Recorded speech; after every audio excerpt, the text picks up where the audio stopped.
আবার একসঙ্গে এতগুলো কেন দিয়ে দিলি? এগুলো ছোট মামা এই বিধান বানিয়েছে হাতে করে, নিজের হাতে। প্রায় 1 ঘন্টা ধরে আমি চান করতে বলছি, বুবলা এখনো চান করেনি। আর উল্টে আবার দিয়ে গেল, আমাকে সোনাকে দিয়ে গেল, লাল্লুকে দিয়ে গেল। সর সর সর, আমি করে দিই, যা হয়ে গেছে।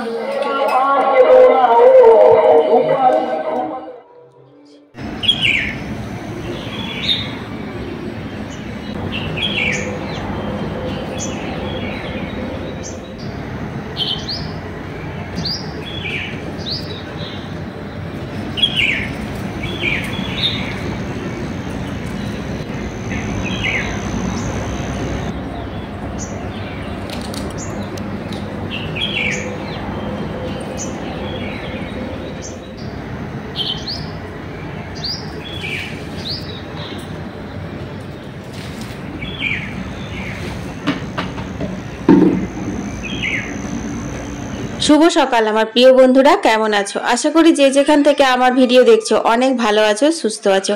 আসানসোল থেকে আমি অর্পিতা, তোমাদের অর্পিতা, আবারও একটা নতুন ভিডিও নিয়ে চলে এসেছি। বন্ধুরা, আমার দিনগুলো খুব সাধারণভাবে কাটে, আর এই সাধারণ দিনগুলোই আমি তোমাদের সঙ্গে শেয়ার করি। তো সকাল সকাল দৌড়ে মারুলি জল করে তুলসী মন্দিরে জল ঢেলে, এটা তো আমার রোজকার কাজ। তারপর 1 কাপ চা খেয়ে নিয়েছি, আর তারপর দেখো এখন বসে গেছি আমি সবজি কাটতে। আসলে কি বলতো, এই সবজিটা যদি কাটা থাকে তাহলে না ঘরের কাজ করতে করতেও রান্নাটা বসিয়ে দেওয়া যায়। কিন্তু সবজি যদি কাটা না থাকে, ঘরের কাজ সেরে স্নান সেরে তারপর রান্না বসানোর আগে সবজি কাটতে গেলে রান্না করতে আমার অনেক দেরি হয়ে যাচ্ছে।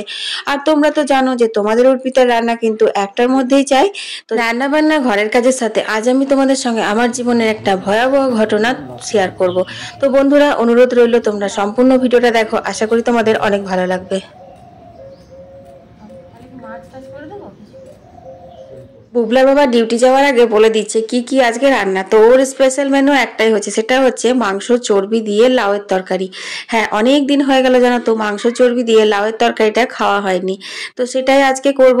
যদিও রেসিপিটা ভেবে রেখেছি তোমাদের সাথে লাইভে শেয়ার করব, কারণ তোমরা তো আমার লাইভ ভিডিও দেখতে অনেক পছন্দ করো। তো যাই হোক বন্ধুরা, বুবলার বাবা ডিউটি চলে গেল, আর তারপর আমি আবারও নিজের ঘরের কাজে লেগে গেলাম।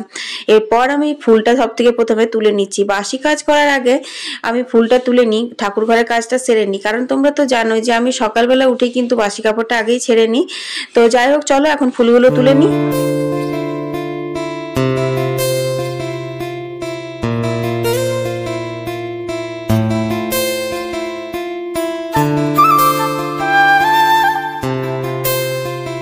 ফুল তোলা হয়ে গেছে, তারপর চলে এলাম দেখো এখানে তুলসী মন্দিরটা ধুতে। আর উঠোনটা ধোয়া হয়ে গেছে।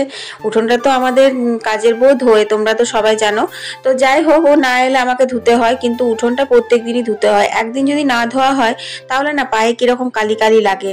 তো সেই আর কি। আর এই শীতের দিনে না সারা ঘর উঠোন এরকম ধোয়া থাকলে কতটা ঠান্ডা লাগে সেটা শুধু তোমাদের অর্পিতাই বুঝতে পারে। তো যাই হোক বন্ধুরা, দেখো এখন আমি চলে এসেছি ঠাকুরের বাসনগুলো মাজতে। তুলসী মন্দির ধোয়া হয়ে গেল। আর হ্যাঁ, এই এক ফাঁকে কিন্তু আমার ঠাকুর ঘর, রান্নাঘর, ভাড়ার ঘর, যেগুলো আমার আর কি প্রত্যেক দিন ঝাড় দেওয়া মোছা কাজ, সেইগুলো সেরে নিয়েছি। আর বাকি ঘরগুলো ঝাড় দিয়ে দিয়েছি। তো বাকি ঘর বারান্দাটা তো বউ মুছবে। আর তোমরা তো আমার হোম ট্যুরের ভিডিও দেখেই নিয়েছো, কতগুলো নিচে ঘর, আর ওপরের ঘরগুলো কতগুলোই। কিন্তু ওপরের ঘর তো রোজ ঝাড় দেওয়া মোছা হয় না, তো সেই জন্য অতটা চাপ থাকে না, কিন্তু নিচে ঘরের চাপটা আমার বেশিই থাকে। তো দেখো, তোমাদের সাথে গল্প করতে করতে আমার বাসনগুলো ধোয়া হয়ে গেল ঠাকুরের।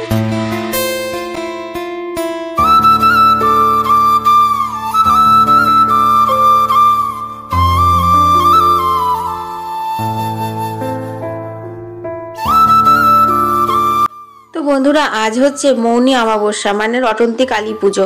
তো চারিদিকে বক্স বাজছে, মাইক বাজছে বলে আমি না তোমাদের সঙ্গে অরিজিনাল সাউন্ডটা দিতেই পাচ্ছি না। এই যে দেখছো গাড়ি করে এসেছে, এইগুলো না জানি না ঢঙ্গি বাবা না অরিজিনাল সাধু বাবা জানি না, তবে বড্ড ভয় করে এদেরকে নিয়ে এখন। কেন জানো, তোমরা সম্পূর্ণ ভিডিওটা দেখো, তাহলে জানতে পারবে। এমন ঘটনা ঘটিয়েছিল কিছুদিন আগে এরা আমার সাথে, যে তোমাদের আমি কি বলবো, আমি প্রচন্ড ভয় পেয়ে থাকি এদেরকে। তো দেখতেই পাচ্ছ, আমি না আজকে জানলা দিয়েই মানে বেরিয়েছিলাম। ও প্রচুর ডাক ছিল, কিন্তু জানলা দিয়েই আমার যেটুকু দক্ষিণা দেওয়া দিয়ে দিয়েছি আর গেট খুলিনি। আর বুবলা তো সেই সময়তে বেরিয়েছিল স্যান্ডেলে কিছু জিনিস আনার জন্য। তো ঘুরে অর্ধেক রাস্তা থেকে ঘুরে এসেছে, মাম্মি তুমি দরজা খুলবে না একদম, ঠাকুমাও নেই, বাবাও নেই, আমিও থাকছি না, ওই সাই বাবার লোকগুলো আবার এসেছে। তো আমি ওকে বললাম ঠিক আছে খুলবো না, কারণ আমাদের মা ছেলের এত ভয় এই মানে ঢঙ্গি বাবাদের উপরে হয়ে গেছে যে কি বলবো। আসলে কি জানো তো বন্ধুরা, এখনকার মানুষরা এতটা মানুষকে ঠকায় যে স্বয়ং যদি ভগবান দরজায় এসে ধাক্কা দেয় আমি এসেছি বলে, তবুও মানে বিশ্বাস হবে না যে ভগবান এসেছে, মানে খুলবো না দরজা, এইরকম একটা ব্যাপার। তো যাই হোক দেখো, এখন স্নান করে নিয়েছি। আর তুলসী পাতাটা তোমরা তো জানো যে স্নান না করে আমি তুলি না, তো তাই এখন তুলসী পাতা তুলে নিচ্ছি।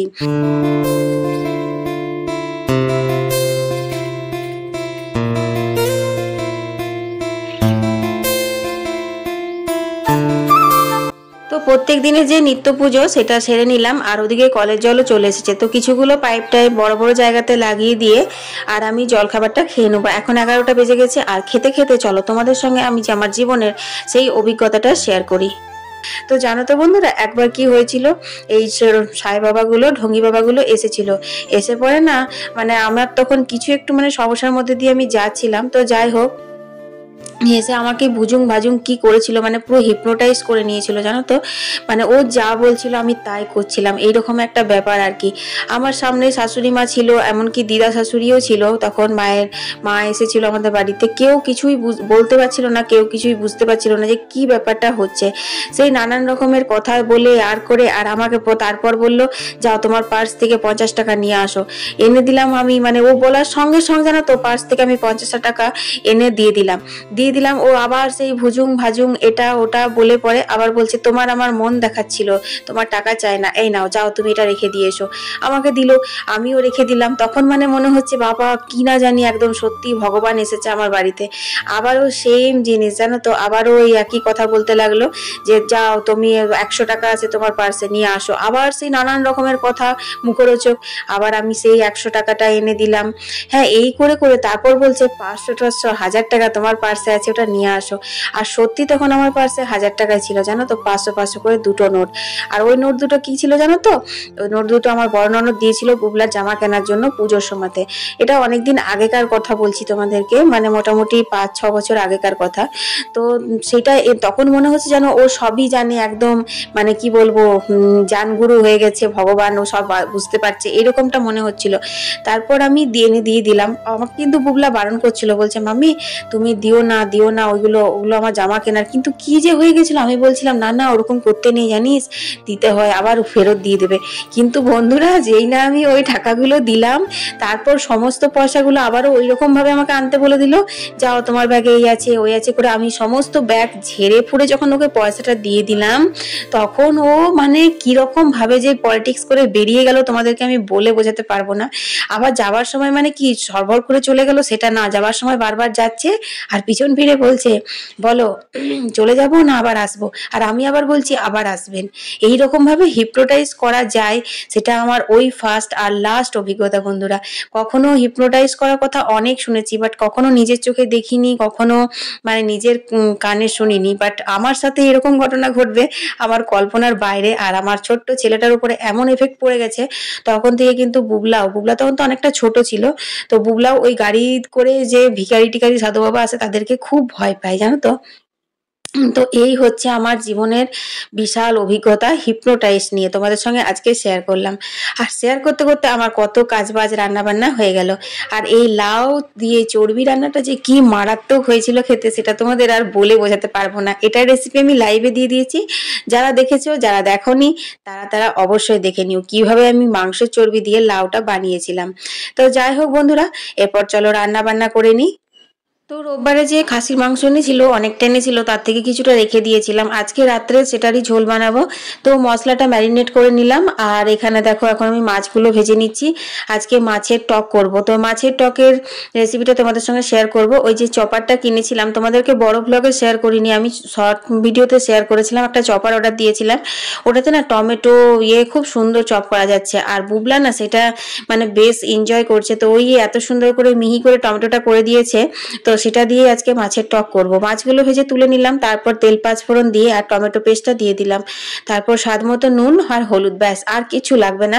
টকটা খেতে কিন্তু দারুণ হয়েছিল। তারপর একটাই জিনিস, যেটা হচ্ছে ভালো করে কষিয়ে নিতে হবে টমেটোটা, যাতে কাঁচা গন্ধ না থাকে। তো কষিয়ে নিয়েছি আর তারপর দিয়ে দিলাম হচ্ছে জল, তারপর মাছগুলো দিয়ে 1 ফুট ফুটিয়ে নিতে হবে। এইভাবে কিন্তু তেল পাঁচফোড়ন কাঁচা লঙ্কা দিয়ে টমেটো দিয়ে মাছের টক খেতে বেশ ভালো লাগে। আর মাছটাও না খুব ভালো ছিল, যেন একদম টাটকা রুই মাছ। অনেকদিন বাদে এই টকটা করলাম। এতে তোমার সর্ষে বাটাও লাগে না, কোনো মশলা লাগে না, ওই তেল পাঁচফোড়ন কাঁচা লঙ্কার গন্ধটা দিয়েই কিন্তু মাছের টকটা খাওয়া হয়ে যায়। তো চলো এবার মাংসটা বসিয়ে দিই।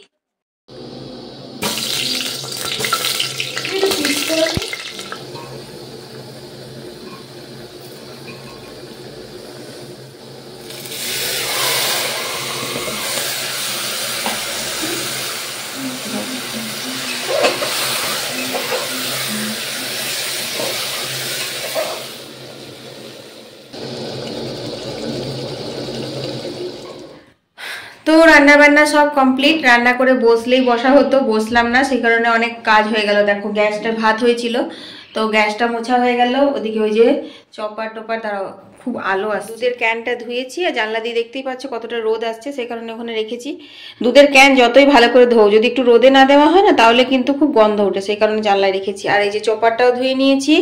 মানে মোটামুটি আমার এই যে পোর্শনটা আছে সেইটা আমার পরিষ্কার করা হয়ে গেছে। আর খাওয়া দাওয়ার পর এগুলো পরিষ্কার করতে হবে। প্রায় 1 ঘন্টা ধরে আমি চান করতে বলছি, বুবলা এখনো চান করেনি। আর উল্টে আবার এই দেখো তো মিঠুমাকে দিয়ে গেল, আমাকে সোনাকে দিয়ে গেল, লাল্লুকে দিয়ে গেল। বেরিয়ে গেছে বাইরে, বেরিয়ে গিয়ে ওই যে সাদা বিড়ালটা আছে সর্ষে গাছের কাছে, সাদা বিড়াল বসে আছে আর ও সর্ষে খাচ্ছে। ভাগ্যিস ভগবান বিড়ালটা ধরেনি। সাদা বিড়ালটা ধরবে না, কিন্তু বাকি যে কালো কালো বিড়ালগুলো আছে ওগুলো বেলে কি তোমাকে ছেড়ে দেবে? দেবে না, শুনছে দেখো, এই দেখো লাল্লু টিপ পড়েছে দেখো। সেই যে একদিন টিপ পরিয়েছি, ওই টিপের আঠা এমন লেগেছে কালো হয়ে, সবসময় মনে হয় যেন ভালো হয়েছে, নজর লাগবে না। আগের মিঠুটার আমার নজর লেগে গেছিল। এই দেখো বুবলাকে কামড়ে দিচ্ছে। তো চলো এখন বুবলা আবার স্নান হয়ে গেলে পরে খাওয়া দাওয়া হবে, তারপর একটু রেস্ট হবে। আর মাম্মাকে ভাত দিয়ে দিই, আমার সোনাকে লিল্লুকে ভাত দিয়ে দিই। ভাত খাবে? চলো। খাওয়া দাওয়ার পর একটুখানি শুয়েছিলাম, তারপর শুয়ে তো আর ঘুম হয় না, বুঝতেই পারছো। এখন 4:30 বাজে, ঘরগুলো সব ঝাড় দিয়ে নিলাম, তারপর এখন উঠোনটা ঝাড় দিয়ে নিচ্ছি। এখন ঘুম থেকে উঠে জামা কাপড় গুছিয়ে আগে ঘরগুলো ঝাড় দিয়ে নিই, কারণ তাড়াতাড়ি সন্ধে হয়ে যায়, তারপর কিন্তু চা খায়। আর নাহলে উঠেই যদি চাটা খেতে বসি, তাহলে পরে চা খেতে খেতে সন্ধে হয়ে যায়, তো খুব তাড়া লাগে, মনে হয় এই ঘর ঝাড় দিতে হবে, ঘর ঝাড় দিতে হবে। আর কোনো তাড়া নিয়ে দেখবে চা খাওয়া যায় না। চাটাও একটা নেশা, তাই না? আগে তো একদমই চা খেতাম না, এখন আমার বেশ ভালোই চাটা মানে নেশা হয়ে গেছে। শীতের সময়, গরমকালে আর থাকবে না, তখন মনে হবে 1 গ্লাস ঠান্ডা জল খায়।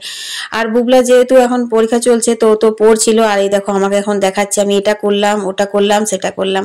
তো যাই হোক বন্ধুরা, এখন সন্ধে হয়ে গেছে, চলো আমি এখন সন্ধেটা দিয়ে নিই।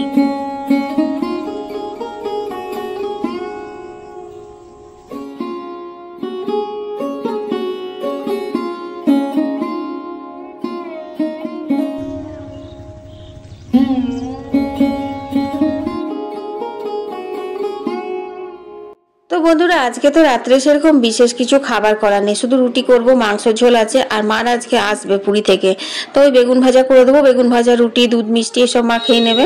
যাই হোক, বর্ণনাদারা পৌঁছাতে আসবে, তো একটু পাঁপড় টাপড় ভাজাভুজি কিছু একটা করবো সন্ধ্যেবেলায়। আর আজকে তোমাদের বললাম না যে রটন্তী কালী পুজো, তো দেখো এখানে আমি বুবলাকে দিয়ে কালী পুজো দিয়ে পাঠিয়েছিলাম। তো বুবলা এখন রেকর্ডিং করেছে। তো এই পুজোটার জন্যই না সারাদিন বক্স বাজছে, আর তোমাদের সাথে আমি একটাও এরকম ভাবে কথা বলতে পারছি না, বা অরিজিনাল সাউন্ডটা দিতে পারছি না। তো দেখো কালী ঠাকুরটা খুব সুন্দর করেছে না। এই একটা রাতেই পুজো হয়, কালকে তো বিসর্জন হয়ে যাবে। সারা রাত ধরে পুজো হয়, এখানে ভোগ খাওয়ানো হয়, খিচুড়ি, তারপর মাংস প্রসাদ এইসব খাওয়ানো হয়। তো মা প্রথম থেকে এখানে পুজো দেয়, আর এবছর নেই, বলেই গেছিল যে পুজোটা দিয়ে দিবি।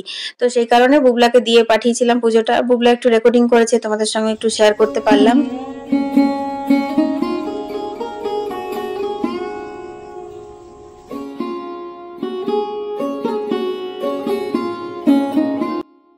তো বন্ধুরা, এবার দেখো এখানে পাঁপড় টাপড় বাদাম টাদাম ভাজবো। আর এই যে এই পেনটা এনেছিল, এই যে এইদিকে মোবাইলে তোমার একটা রবার টাইপের আছে, মোবাইলে স্ক্রিন টাচের কাজ করে। আর এই যে এইটা হচ্ছে স্ট্যান্ড। তো এইরকম একটা পেন দিয়ে আমি কিন্তু ব্লগটা 1 বছর 1.5 বছর কন্টিনিউ করেছিলাম। আমার ট্রাইপড ছিল না প্রথমে, তো সেটা আবার দেখতে পেলো ঘাগরবুড়িতে, তো গুগলা নিয়ে এসেছিলো।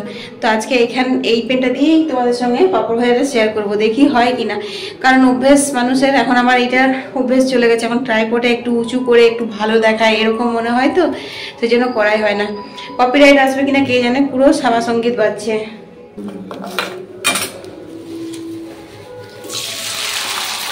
আবার একসঙ্গে এতগুলো কেন দিয়ে দিলি? এগুলো ছোট মামা এই বিধান বানিয়েছে হাতে করে, নিজের হাতে বানানো সাবুর পাপড়। আগেকার দিনে, আগের সময় তো আমাদের এগুলো কিনতে পাওয়া যেত না, আমরা নিজেরা ঘরে বানিয়ে দিদান খাওয়াতো আমাদের। তো আজকের ভিডিওটা আমি এখানেই শেষ করে দিলাম। তোমাদের কেমন লাগলো কমেন্টে জানিও, ভালো লাগলে অবশ্যই লাইক দিও। টাটা।